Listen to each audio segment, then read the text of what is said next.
Assalamualaikum warahmatullahi wabarakatuh. Perkenalkan, nama saya Mutia Dwi Puspita dengan NIM A 0112511024. Kali ini saya akan mempresentasikan tugas untuk mata kuliah Bahasa Indonesia dengan dosen pengampu Ibu Anita Damayanti SSMA. Kali ini tugas yang diberikan yaitu membuat makalah ilmiah. Dan saya memilih makalah dan saya memilih membuat makalah dengan judul Pengaruh Pendidikan Terhadap Ketimpangan Pendapatan Tenaga Kerja di Indonesia.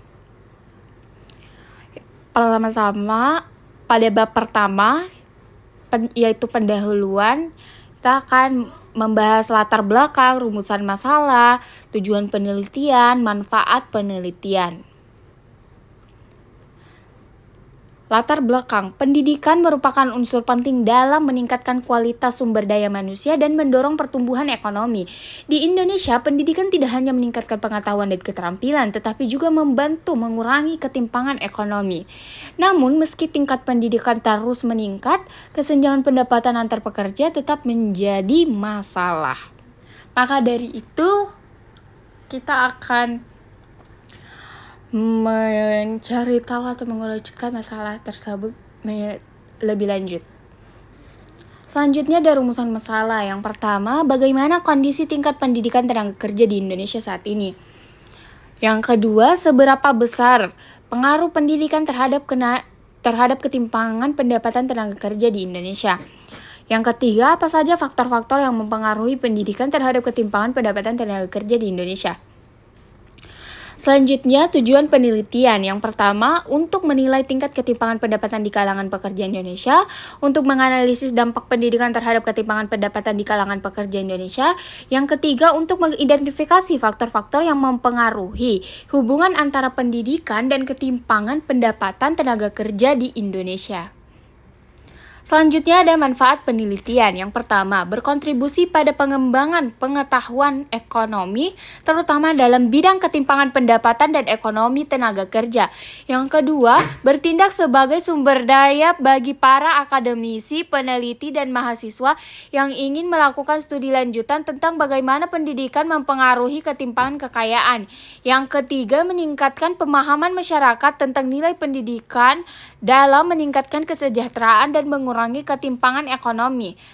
Selanjutnya bab 2, landasan teori. Yang pertama, kita akan membahas mengenai definisi pendidikan, tenaga kerja, ketimpangan pendapatan, dan hubungan antara pendidikan dan ketimpangan pendapatan. Definisi pendidikan. Istilah Yunani, pedagogi, pai sama dengan anak, gogos sama dengan membimbing atau memimpin, iek sama dengan ilmu, merujuk pada ilmu pengajaran anak-anak. Kata Yunani educare yang diterjemahkan menjadi pendidikan dalam bahasa Inggris berarti mengeluarkan apa yang tersimpan dalam jiwa anak, dibimbing agar mereka tumbuh dan berkembang.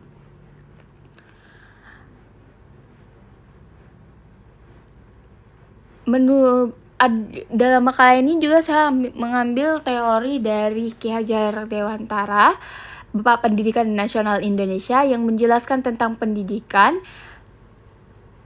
tuntutan di dalam hidup tumbuhnya anak-anak. Adapun maksudnya pendidikan yaitu menuntun segala kekuatan kodrat yang ada pada anak-anak itu agar mereka sebagai manusia dan sebagai anggota masyarakat dapatlah mencapai keselamatan dan kebahagiaan setinggi-tingginya.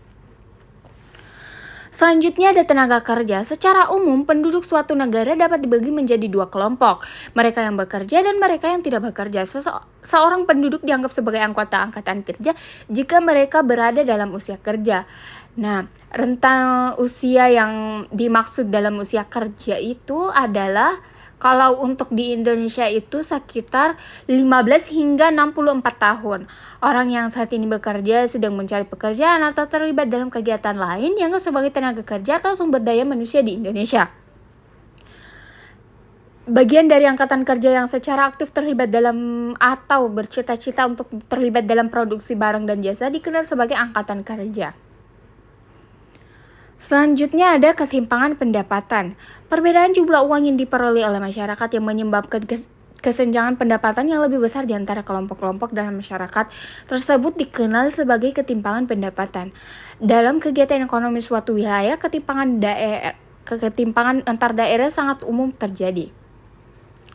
Mengapa? Karena adanya ketidaksetaraan atau adanya ketidaksetaraan dalam distribusi pendapatan yang membuat kemajuan ekonomi yang tidak merata. Maka dari itu, kita harus bisa mengurangi kesenjangan tersebut dengan cara menangani masalah ketidaksetaraan daripada mencoba membuat semua orang sama. Selanjutnya ada hubungan antara pendidikan dan ketimpangan pendapatan. Gaji seumur hidup seseorang juga memiliki korelasi positif dengan tingkat pendidikan dan ketimpangan pendapatan. Hubungan ini paling jelas terlihat pada pekerja yang menyelesaikan sekolah menengah dan perguruan tinggi, yang akan memperoleh penghasilan antara 300 hingga 800% lebih tinggi dibandingkan mereka yang hanya menyelesaikan sebagian atau seluruh pendidikan dasar. Ekonomi suatu negara itu sangat dapat dipengaruhi oleh pendapatan individu. Maka harus adanya harus diatasi agar kemiskinan atau ketimpangan tersebut itu dapat berkurang. Jika dibandingkan dengan indikator pembangunan lainnya seperti ukuran populasi, PDRB, dan ketimpangan pendapatan, pendidikan memiliki dampak yang paling besar terhadap kemiskinan.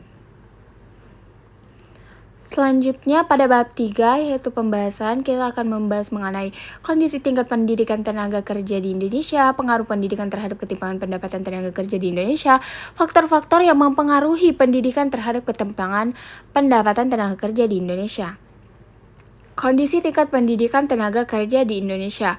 Sebagian besar tenaga kerja berpendidikan rendah, 35,89% hanya lulus SD, sementara hanya 12,8% berijazah diploma atau sarjana.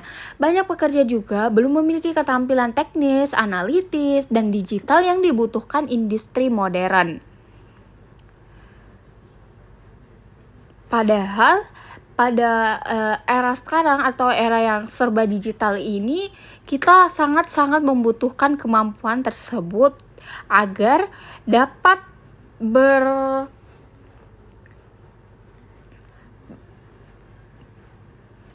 mengikuti tren atau perkembangan yang terjadi di sekitar kita, agar peningkatan untuk pertumbuhan ekonomi di Indonesia juga semakin baik.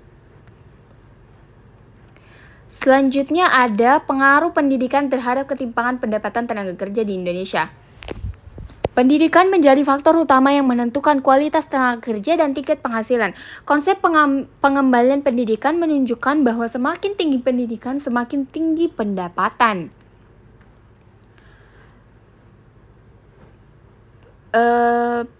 Karena pendidikan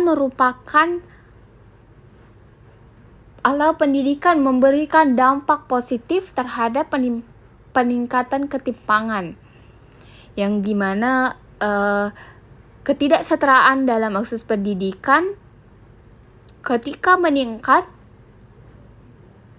pasti juga seiring dengan ketimpangan gaji antara pekerja.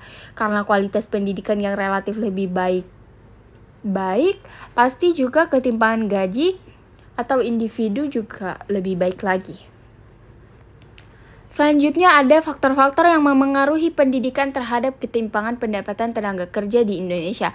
Ketimpangan pendidikan antar wilayah memperkuat kesenjangan pendapatan. Daerah terpencil dengan akses dan kualitas pendidikan rendah menghasilkan lulusan dengan kompetensi terbatas, sementara wilayah perkotaan menghasilkan lulusan lebih kompeten.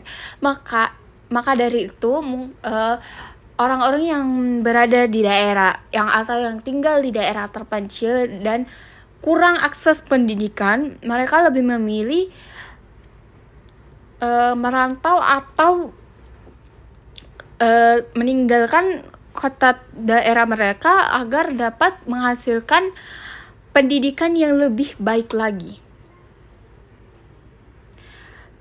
Lalu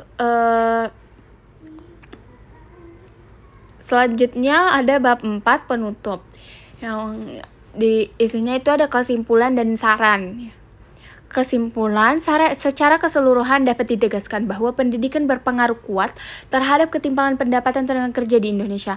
Namun besarnya pengaruh tersebut sangat bergantung pada kualitas pemerataan dan relevansi pendidikan terhadap dinamika pasar tenaga kerja nasional. Yang terakhir, selanjutnya ada saran. Yang pertama, ada pemerintah harus meningkatkan akses terhadap pendidikan dan menaikkan standarnya. Seperti yang saya sebutkan sebelumnya, pemerintah harus bisa meratakan semua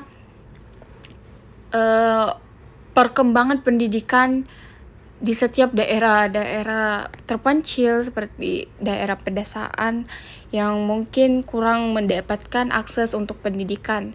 Yang kedua, pemerintah harus menyeimbangkan pendidikan yang sesuai. Itu harus, maksud di pernyataan ini dengan mengurangi ketidakcocokan antara kompetensi lulusan dan kebutuhan industri. Harus ada sinkronisasi untuk meningkatkan kemampuan pendidikan pendapatan tenaga kerja. Yang ketiga, ada program pelatihan dan pendidikan vokasional harus diperkuat sebagai alternatif bagi tenaga kerja berpendidikan rendah. Mungkin ketika memang ada tenaga kerja yang berpendidikan rendah, terus dia mungkin memang orang yang kurang untuk dapat pendidikan lagi lebih dari itu, mungkin perusahaan memberikan perusahaan atau tempat mereka bekerja itu bisa memberikan pelatihan, terus pelatihan yang berbasis kompetensi atau sertifikasi agar mereka mampu bersaing sesama tenaga kerja. Melalui berbagai saran tersebut, pendidikan diharapkan dapat berperan optimal sebagai penggerak mobilitas sosial dan instrumen utama dalam mengurangi ketimpangan pendapatan tenaga kerja di Indonesia. Yang terakhir ini ada daftar pustaka. Sekian, terima kasih. Wassalamualaikum warahmatullahi wabarakatuh.